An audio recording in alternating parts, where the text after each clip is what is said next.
ததாஸ்து தேவர்கள் என்பது இந்து புராணங்களில் குறிப்பிடப்படும் தெய்வீக சக்திகள்.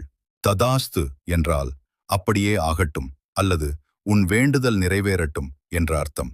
மனிதர்கள் பேசும் நல்ல வார்த்தைகள், ஆசிகள், வேண்டுதல்கள் ஆகியவற்றை கேட்டு ததாஸ்து என்று சொல்லி அவற்றை நனவாக்கும் தெய்வங்கள்தான் ததாஸ்து தேவர்கள் என்று நம்பப்படுகிறது. நாம் எப்போதும் நல்ல வார்த்தைகள் பேச வேண்டும் என்று பெரியவர்கள் கூறுவதற்கும் இதுவே காரணம்.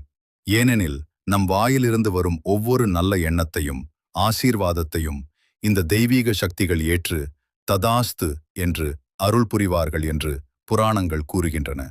இந்த வீடியோவில் ததாஸ்து தேவர்கள் பற்றிய ஆன்மீக விளக்கம், அவர்களின் அருள் மற்றும் நல்ல வார்த்தைகளின் சக்தி பற்றி அறிந்து கொள்ளலாம். இந்த வீடியோ உங்களுக்கு நேர்மறை எண்ணங்களையும் தெய்வீக அருளையும் தரும். எப்போதும் நல்லதை பேசுங்கள், நல்லதே நடக்கும்.